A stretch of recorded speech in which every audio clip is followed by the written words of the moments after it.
What is up, the sky? Um, Today we're going to be talking about the LGBT community and the craziness that is ensuing from that community that I am technically a part of, but don't really associate with because of all that craziness. Um, First, we're going to focus on the LGB aspect of it. Then we're going to move over to the TQ plus side of things, um, because it seems like we're coming to kind of an odds of where these two ideologies meet. And we're going to look at how they can coexist with each other and with society at large. So let's just get right into it.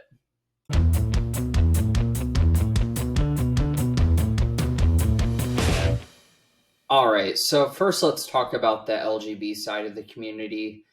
As a gay man, I think that we've made a lot of progress, especially in the past 20 years or so.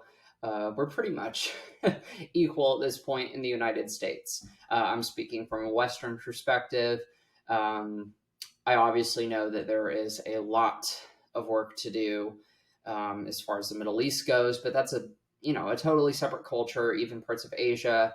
Um, there's a lot of work to be done there, but I'm going to focus primarily on Western culture, specifically the United States.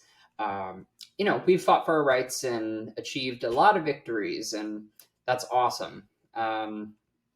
Example, same sex marriage. But I think it's important to remember that there is work to be done, but we're focusing our attention on issues that don't really need attention to them.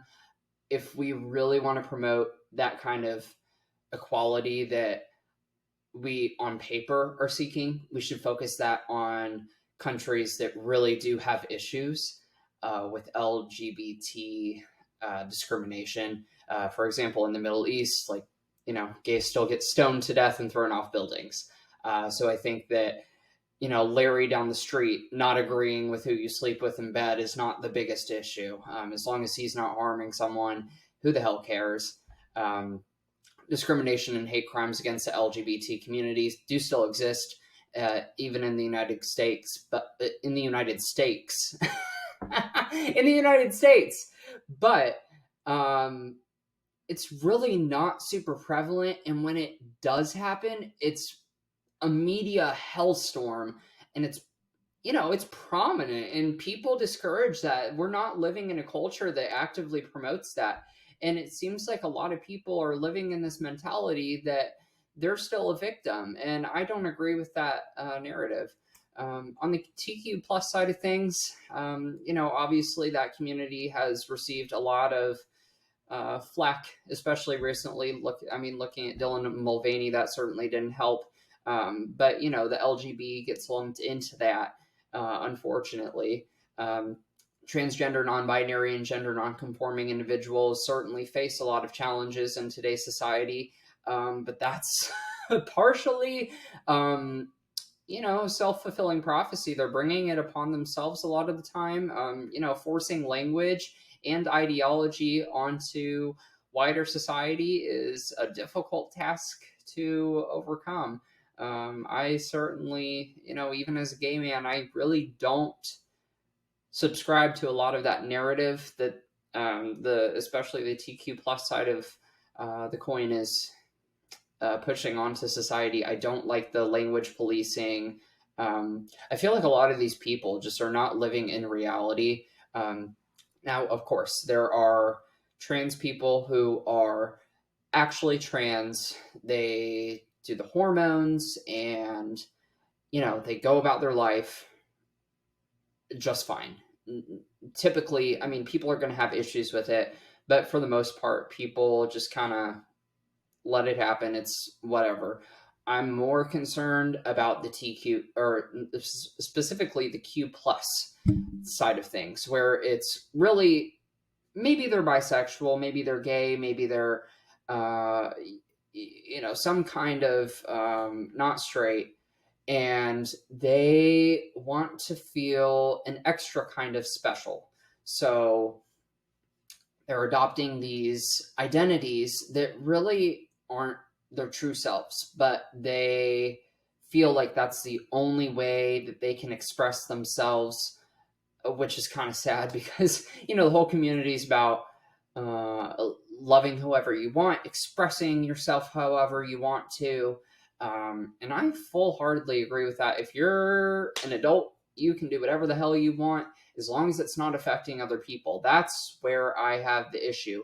When you language police, especially with the neo pronouns and stuff, the they, thems, the z's, i's, ers, all that, I don't even get that. I don't want to be associated with that, and I don't agree with it. I think it's kind of silly. A lot of these people look like literal clowns, and they're making the rest of the community look like that. Um, I think that we need to work together to ensure that everyone in the LGBTQ plus community is treated with dignity and respect.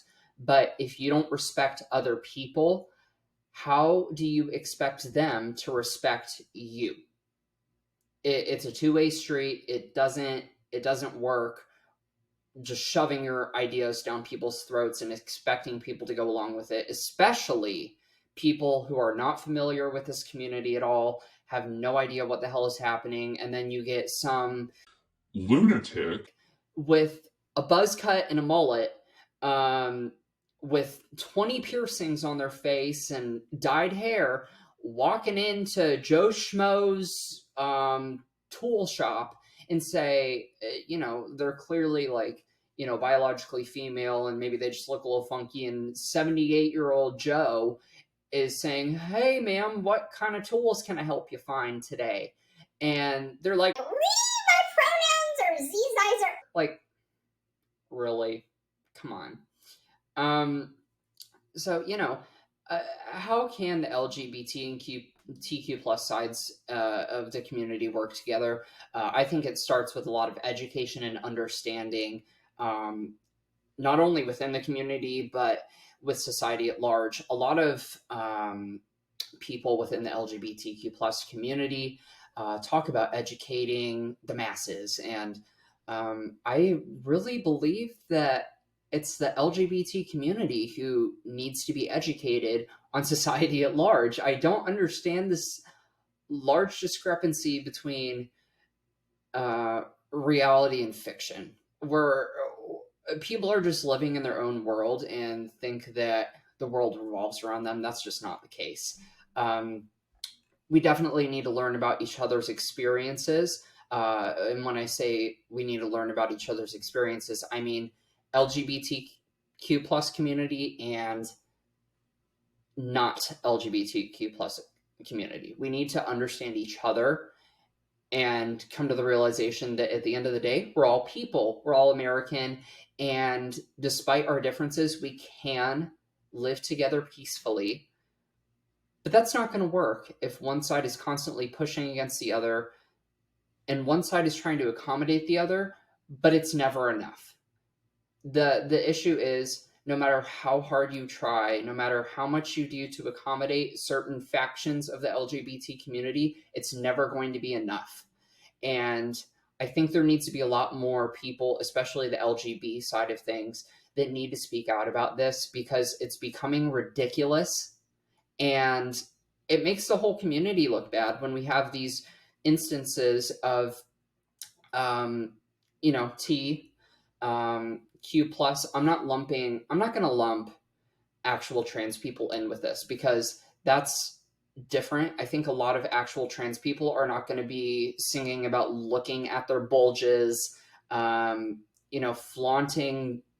their whatever. They're just going to try to acclimate in society and be treated as a normal person. A lot of gay people want that. A lot of bi people want that. A lot of lesbians don't get involved with any of this shit for the most part.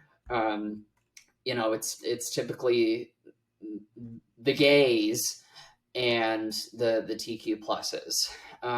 We're trying to see that equality, and I think we do really have that at this point. And it's important to recognize that anyone can face discrimination, and that by working together, we can create a better future for everyone. And when I say anyone can face discrimination, I mean anyone.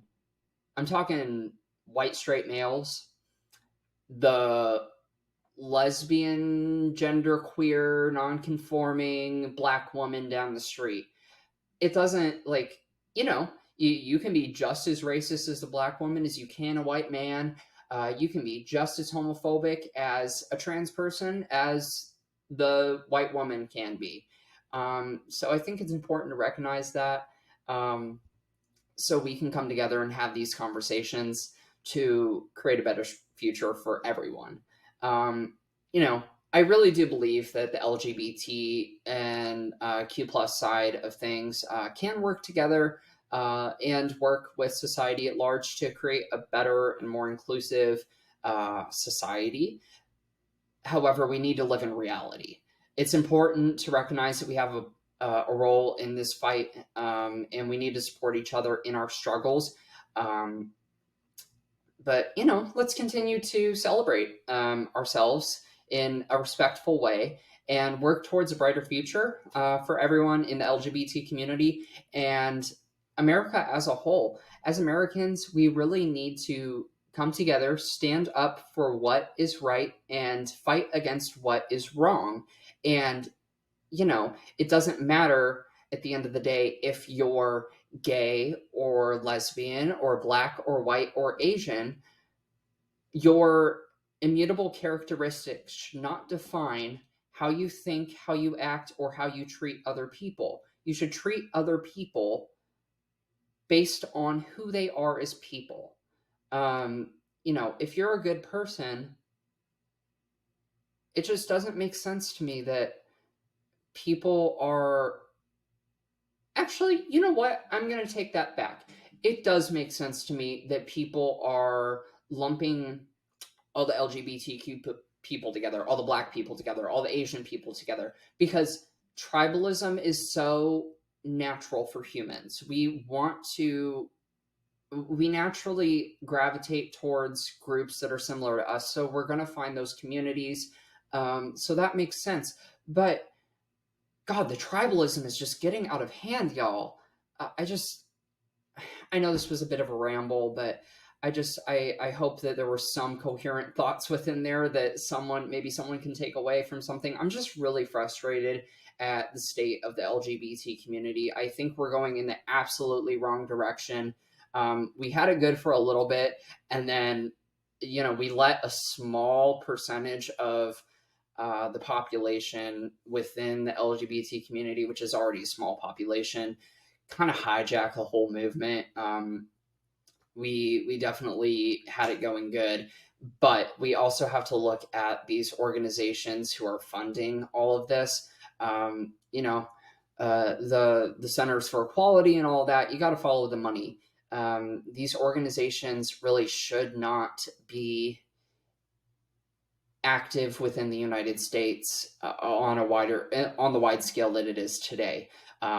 If they really want to help, they should be focusing on countries like in the Middle East, Africa, and even Asia to really be promoting equality there instead of focusing on really minuscule issues in comparison.